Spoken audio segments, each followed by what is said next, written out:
I'd like to present you our paper called Stability Verification of Self-Organized Wireless Networks with Block Encryption, written by Volodymyr Sokolov, Pavlo Skladannyi, Hennadii Hulak, and Grinchen University.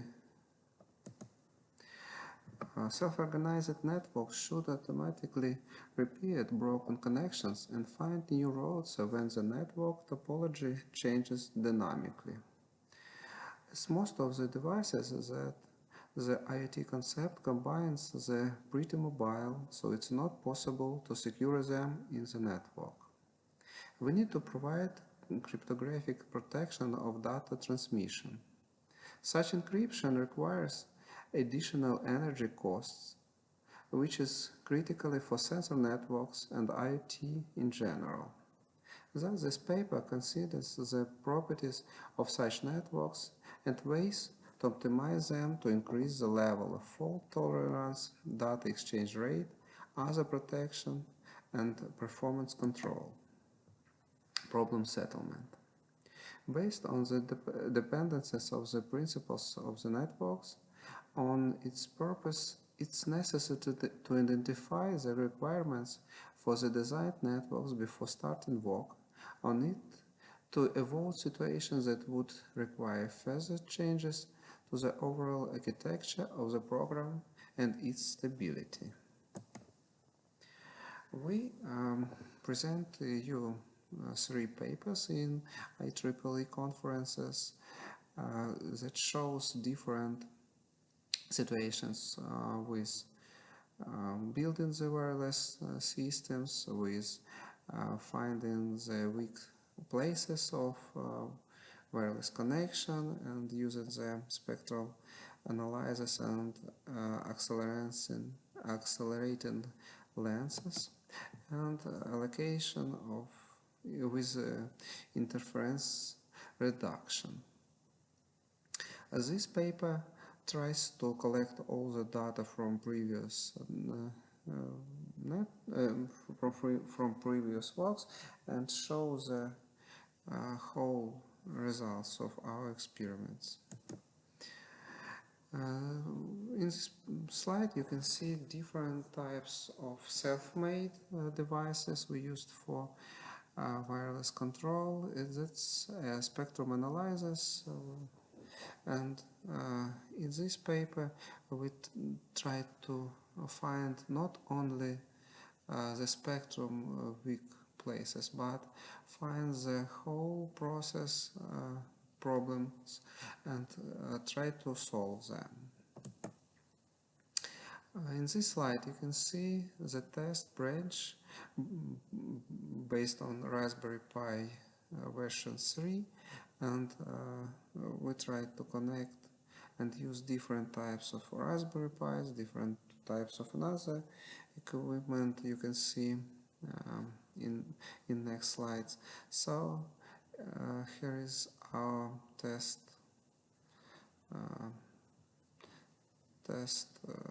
bench. We made an algorithm for receiving this data from sensors and sending it through the mesh network to our server. So this algorithm helps us to create the test bench, and in this algorithm we try to find how to not only send the data, but how to send it in secure way. What types of measurements we need to send? We use the CPU usage, and also we use temperature, power consumption, and download speed. So we send different types of files and find that it's better to use large files such tar files or video files or data streaming. So it seems it takes us a variable and stable download of the process and of the wireless channel. After all our experiments, we calculate the Pearson's correlations by this formula, and on this table you can see the results of our Pearson correlation coefficient calculations. After we made this mesh network, we try to use it in a real world. We connect 21 sensors to different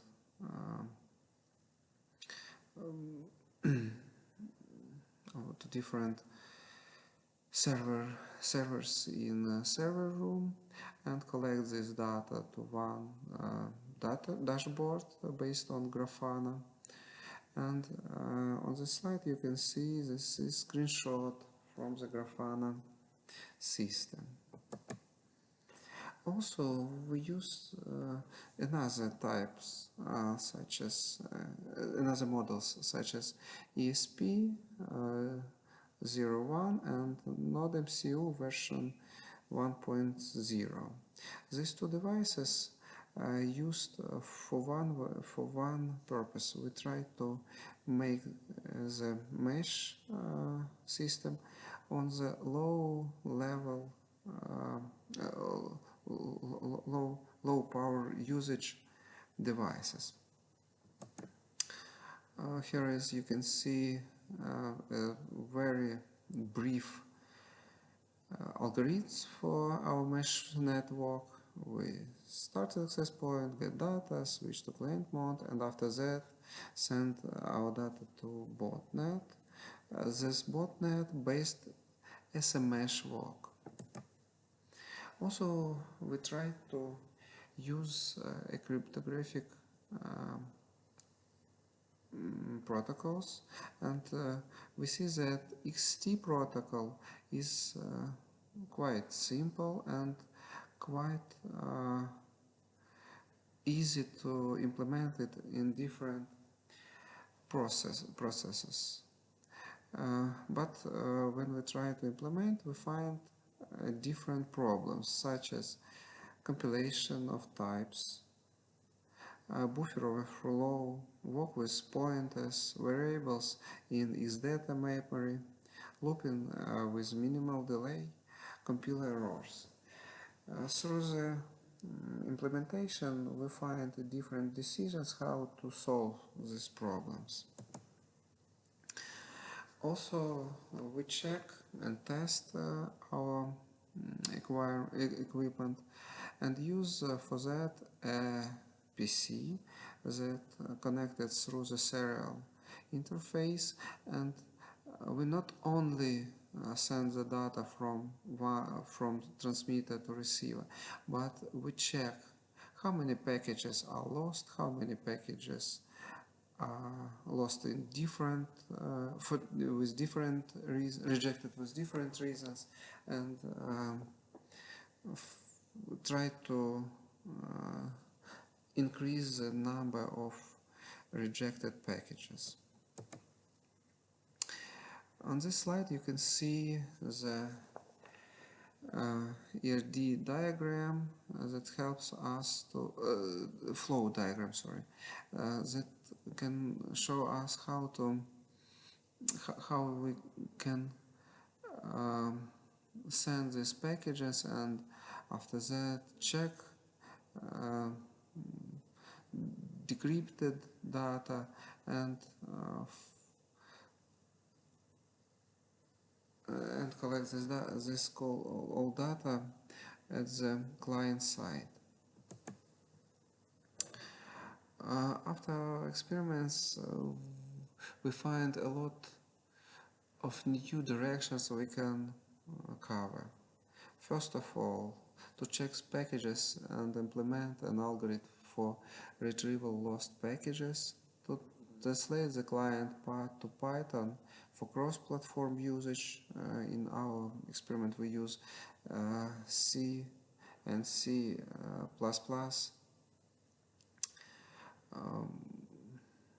program language, to make one universal firmware for all devices for transmission and receiving, to provide for the possibility of using more than two devices on one channel, to implement, test, and investigate other encryption algorithms except the XT. We developed and create our ad hoc sensor network implementation based on the ESP microcontroller. For this purpose, third-party open solution we used in combination with our developments. Several tests were conducted which allow us to understand its weaknesses better, pay attention to them in the future, and think about ways to correct them.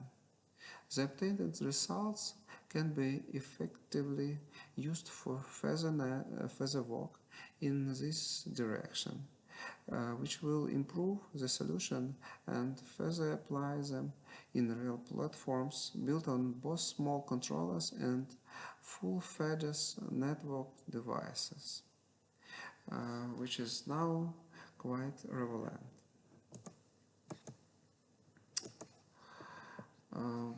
Based on these results, we can conclude that all the studied factors, namely the server, CPU load, CPU temperature, current, consumptions, affect the download speed of the files. When the processor is running at peak temperatures, there is a process of protection against overheating, called clock throttling. At this time, the processor's clock speed is reduced and its performance and efficiency is reduced also. This reduces the file download speed. Due to lack of devices resources, the block XT encryption protocols was chosen, with although not yet widely recognized, has shown promising results in our specific tasks. Several problems related to type matching, addressing, memory spaces, buffer overflow, and other were solved during the work. Thank you for your attention, and we're waiting for your questions via email to any of our co-authors.